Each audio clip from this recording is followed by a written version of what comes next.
तर आज 1 मे महाराष्ट्र दिन आहे, तर आज सुट्टी असल्यामुळे आज आम्ही चाललोय कुठे महालक्ष्मीच्या यात्रेला। त्याच्यामुळे सकाळी लवकर जायचं, आता नाश्ता वगैरे करून जायचंय। त्याच्यामुळे आता काय बनवायला घेतलं?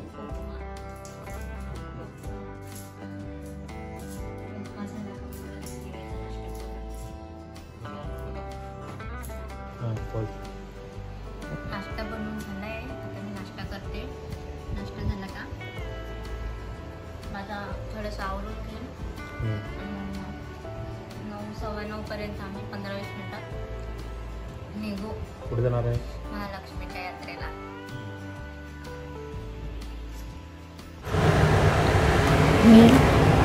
निघताना काय मी शूटिंग नाही केली, पण पुढे आली रस्त्यात थांबलो होतो तेव्हा मग थोडंफार शॉट घेतला, कारण की खूप पुढे आल्यानंतर ऊन पण खूप लागलं होतं आणि तहान पण लागली होती, त्याच्यामुळे थांबून घेतला थोडा वेळ।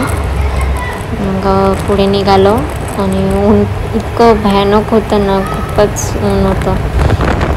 त्यानंतर आम्ही घरी पोचलो, आराम केला, जेवण वगैरे केलं, आराम केला। त्यानंतर हे गेले होते शेतावर, तर त्यांनी 2 नारळ काढून आणले होते, म्हणजे त्यांनी फोडले वगैरे। मग अर्धा तांब्या पाणी निघालं गोड।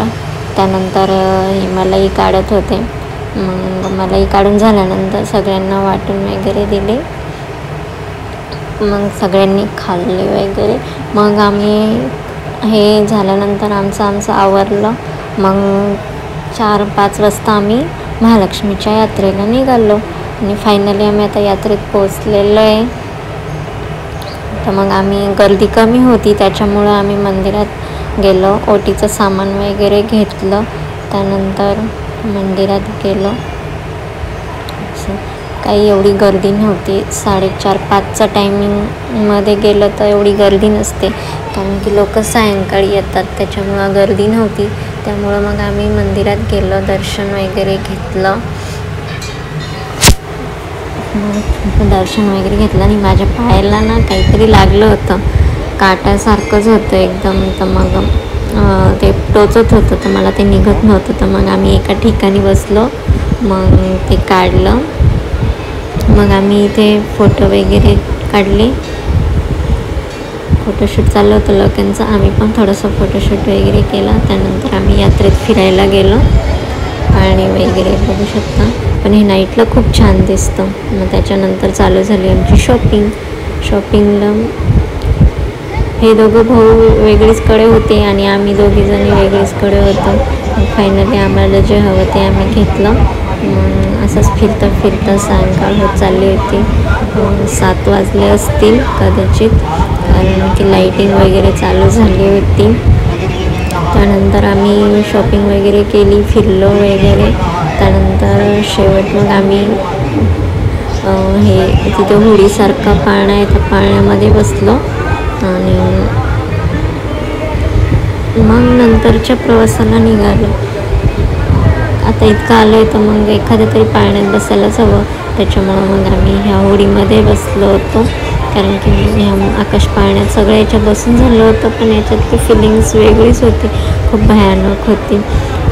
स्टार्टिंगला तर ते छोटे मुलं बसलेले होते, ते बाकीचे घाबरले, तर त्यांना उतरवून दिलं 5 मिनिटांनी लगेच।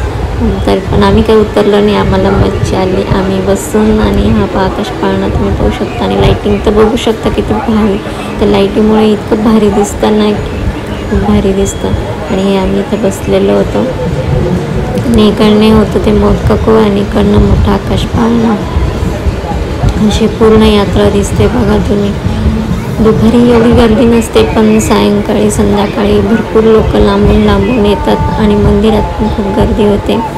हे बघा, हे आम्ही बसलेलो आहे, वाट बघत होतो कधी हे भरेल असं। जसे लोक येत होते तसे ते बसत होते, त्याच्यामुळे आम्ही अगोदर वरती जाऊन बसलो होतो, कारण वरची फिलिंग्स वेगळीच होती। त्याच्यामुळे खाली बसलं असतं तर एवढं काही वाटलं नसतं, पण वरती असं वाटायचं की आता खाली पडणारच आहे असं वाटायचं, पण आम्ही वरतीच बसलो होतो। त्यानंतर ही वाट बघत होते कस्टमरचे, त्याच्यामुळं तिथेच बसलेलं होतं, पण 10-15 मिनिट तर तिथेच होतं। त्यानंतर मग त्यांनी चालू केलं चालू केल्यानंतर तिथे मोबाईल पण पकडता येत नव्हता, त्याच्यामुळे यांनी ना मोबाईल डायरेक्ट ठेवूनच दिलं. थोडं शूट केलं आणि ते वरती जायला लागलं तसं भीती वाटायला लागली, त्याच्यामुळे मग आम्ही काही जास्त शूट नाही केला.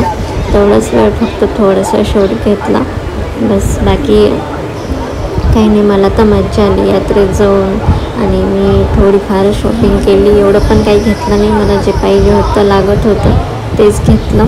आणि माझं दर्शन खूप छान झालं कारण गर्दी नव्हती. गर्दीमुळे दर्शन पण खूप छान. माझा व्हिडिओ आवडला असेल तर लाईक करा, कमेंट्स करा.